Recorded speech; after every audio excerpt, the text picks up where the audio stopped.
Hello, Tandem fandom, and welcome to the Tandem Collective YouTube channel.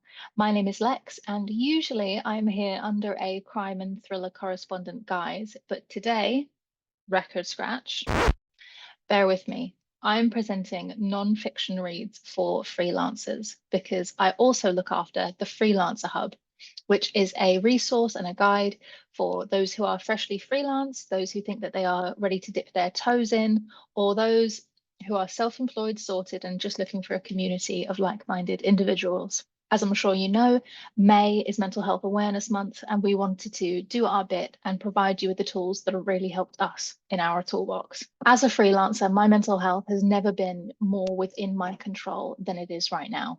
And that can be both a benefit and a burden. It's a benefit because I can schedule my own breaks, I can manage my own task list and load it appropriately with the tasks that I think that I'm going to achieve the best at in that moment. It's a burden because when you're freelance, it can feel like the buck stops with you. I am my one and only employee, my employee of the month, but also my worst employee too. I am in charge of ensuring that I don't burn out, whilst ensuring that I earn enough money, especially on those days when motivation and morale might be low. So allow me to present my 3 top recommendations for nonfiction for freelancers. Our first recommendation, and I'm sure no surprise to anyone at Team Tandem, it's going to be Start With Why by Simon Sinek. This was a recent business book club of ours, and Wendy from Team Tandem presented it brilliantly. So if you want to catch up on the TLDR for this book, then it is live on our website right now, and you can catch the link in the description below. This is also Naomi's top recommendation when it comes to nonfiction for freelancers, and it's always the book that she gets everyone to read right as they're on their cusp of jumping in to freelance waters. For me, this book is a kind of cut the crap book. It is very grounding, and it's a very resolute tool in helping you find your North Star when you're looking to shape your product or your offering as a freelancer.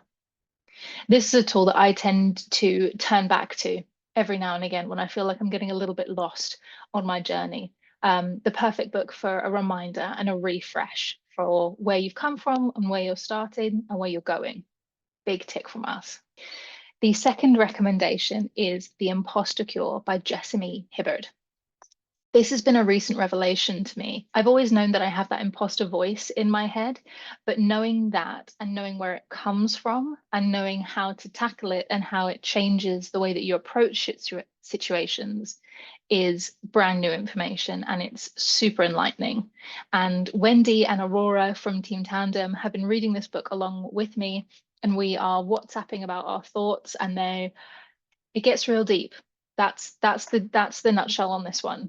This is ideal for somebody who already knows that they feel that imposter voice in the back of their head, as long as you are approaching it with a mindset of tackling it and changing their narrative, affecting positive change for the future. But I also will say, content warning, I have felt very seen in this book. There are moments where I may have cried, which is fine. You know, shed some tears to grow and to move on. The third book that I'm recommending for freelancers today is Set Boundaries and Find Peace, a guide to reclaiming yourself by Nidra Glover Tawab. I'm recommending this because I'm sure, like all freelancers, especially when you start out as a freelancer, you have hyper flexible boundaries, or sometimes none at all. It is a complete par for the course for when you go freelance within your first year, because you're panicking about making money and wanting to please everyone. You say yes to everything, even to the clients that you know that you shouldn't, or that you know that you don't want to, or that you know that you don't have time to manage. You say yes and you burn out.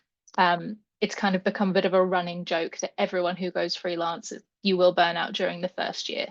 And this is one of the books that I wish that I had during that year, to recognize my kind of flexible boundaries, where they should and shouldn't be flexible and where they need a bit more strengthening. This book approaches boundaries within your personal life, but it is very easy to refocus those and appropriate them for your working life. And personally, I've gone through this book as a bit of a workbook. So you can see I've got lots of post-its, and I've inserted bits of paper where I've worked through the exercises and popped them in so that I can reflect at a later date.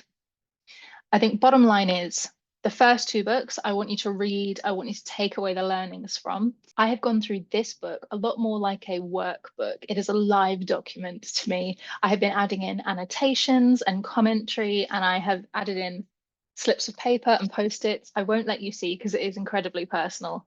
But the written exercises in here are one of my favorite ways of really exploring those boundaries, where they sit for you, because it will be different for every person, and how you think that you can affect the most positive change moving forward.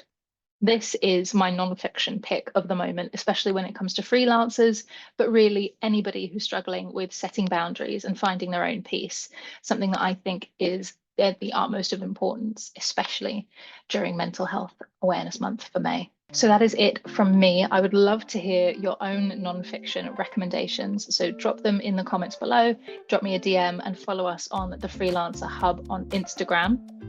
You can also get all of our creator opportunities from the Tandem Collective newsletter, which will be linked below. And you can also find us on Instagram and TikTok.